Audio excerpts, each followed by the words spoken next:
మీరు ఎప్పుడైనా స్థలం తీసుకుంటున్నారా? మీరు మీ సొంత ఇంటి కోసం స్థలం తీసుకుంటున్నారా? అయితే చాలా జాగ్రత్త.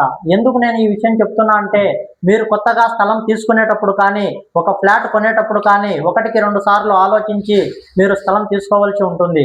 ఎందుకు నేను ఈ విషయం చెప్తున్నానంటే, చూడండి చాలా స్థలాలు ఏ విధంగా ఉంటాయంటే, వెంచర్స్ వేసేవాళ్ళు ఈ విధంగా మనము నార్త్, ఈస్ట్, సౌత్, వెస్ట్ ఈ విధంగా మనం దిక్కులను చూసి మాత్రమే కొనడం జరుగుతుంది. ఎట్టి పరిస్థితుల్లో కూడా మనం ఇలా మోసపోవడము జరగవద్దు. ఎందుకు ఈ విధంగా నేను చెప్తున్నానంటే, మీరు చూడండి, ఇవి చూడడానికి మనకు దిక్కులకు కరెక్ట్గా ఉన్నట్లే ఉంటాయి, కానీ ఎప్పటికీ నార్త్ 0 డిగ్రీ కానీ ఈస్ట్ 90 డిగ్రీ కానీ ఉండడం జరగడం లేదు.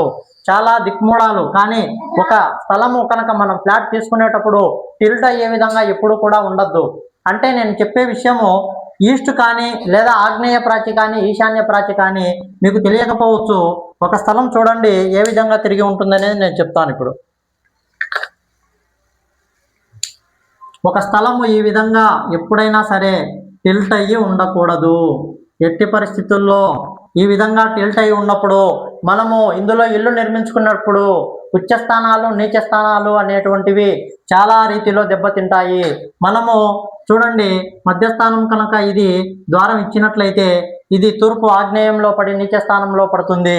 ఇక్కడ దక్షిణ మధ్య ద్వారం కనుక ఇంటికి ఇచ్చినట్లయితే చూడండి, దక్షిణ నైరుతిలో ఆ ద్వారం పడి నీచ స్థానంలో పడి ఈ నైరుతిలో పడిన దోషాలు ఆ ఇంట్లో ఎప్పుడూ కూడా అకాల మరణానికి దారితీస్తాయి. కాబట్టి ఎట్టి పరిస్థితుల్లో ఇలా దిక్మూడాలు తిరిగిన స్థలాలు కానీ లేదా ఆగ్నేయ ప్రాచి కానీ ఈశాన్య ప్రాచి కానీ ఒకవేళ వారు ఇదివరకే తీసుకొని ఉంటే లేదా వారు ఇదివరకే స్థలాలు కనుక కొనుగోలు చేసి ఉన్నట్లయితే ఏమి చేసేది ఉండదు. దానిని మనం కంపాస్కు అనుగుణంగా తీసుకొని కట్టడం వల్ల ఉపయోగం ఉంటుంది. ఎట్టి పరిస్థితుల్లో ఇదివరకు స్థలాలు ఉన్న స్థలాలకు కంపాస్కు అనుగుణంగా లేకుండా ఇళ్ల నిర్మాణం ఎట్టి పరిస్థితుల్లో చేయవద్దని నేను చెప్తూ ఉన్నాను.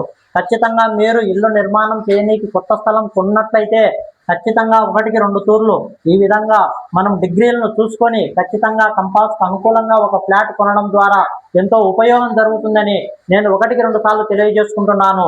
ఇలా నీచ స్థానాలలో పడకుండా ద్వారాలు మనము ముందుగానే జాగ్రత్త పడిన వారం అవుతాము.